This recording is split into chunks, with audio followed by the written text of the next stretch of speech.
Hujambo mtazamaji wa Issa News, karibu ili niweze kukupasha yale ambayo yamejiri humo nchini. Kwanza kabisa ni kushukuru wewe mtazamaji ambaye umeweza kuchukua muda wako na kutazama kanda zetu na pia kusubscribe kwenye channel hii. Mungu azidi kukubariki. Ni wapo bado hauja subscribe, wende kawa wewe ni mgeni au umekuwa ukitazama kanda zetu, na kwamba tu uweze kutupa support kwa kuponyeza kidude ambacho kiko hapo chini kimeandikwa subscribe, na pia kengele ambacho kiko kando yake, ili punde tu tunapoweka kanda mpya kwenye mtandao huu utaweza kufahamishwa kwamba tumeweka kanda mpya na unaweza kuitazama. Pia unaweza ukatupa like ama a thumbs up kwenye hii kanda hapo chini. Asante na karibu. Kiongozi wa People's Liberation Party PLP Martha Karua amefichua kuwa amezuiliwa kuingia nchini Tanzania alikotarajiwa kumtetea kiongozi wa upinzani Tundu Lissu ambaye yuko korokoroni kwa kosa la uhaini au treason.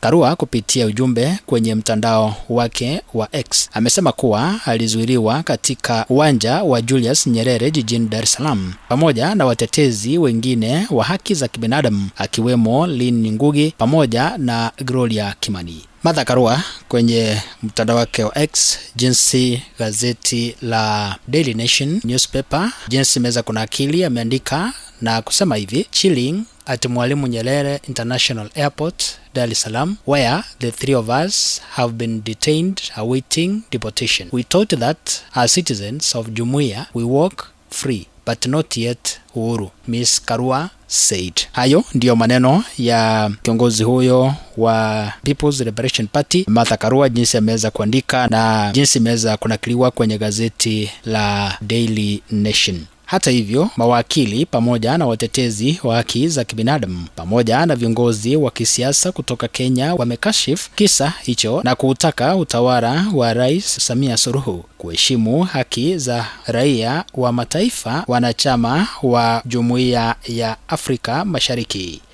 Aliyekuwa rais wa Royal Society of Kenya LSK Nelson Havi ameweza kukasifu kitendo hicho na kuuliza rais wa Kenya William Ruto kuingilia kati na kushauriana na mwenzake rais wa Tanzania Samia Suluhu. Kwenye mtandao wake wa X na jinsi gazeti la The Star limeweza kuripoti, Nelson Havi amesema kuwa ni kinukuu kwa lugha ya Kiingereza, amesema hivi: What is the purpose of East African Community if Martha Karua is denied entry into Tanzania to practice law and instead deported? This is a matter that President William Ruto ought to take up with President Samia Suluhu. If the issue is not resolved, Kenya should consider expelling Tanzania's envoy. If unsolved, expel the Tanzanian ambassador. Hayo ndiyo matamshi ama ujumbe ambao Nelson Havi ameweza kuweka kwenye mtandao wake wa X. Pia mwanasiasa Babu Owino ambaye pia ni mbunge wa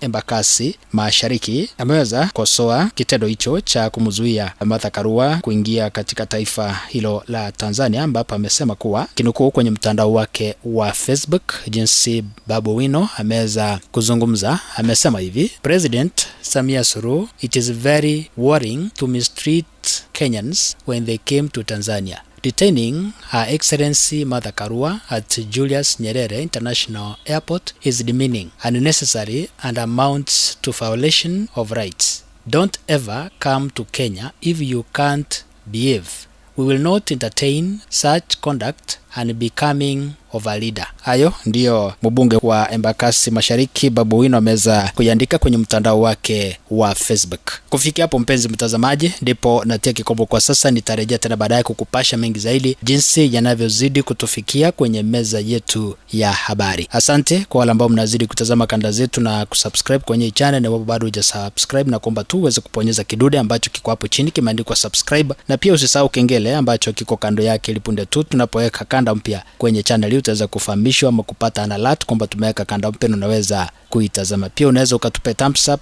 ama like kwenye kanda, na hata kushare kanda zetu kwenye mitandao mbalimbali ya kijamii kama vile Facebook na WhatsApp, ili tuzidi kujuza wengine zaidi. Asante na bye bye.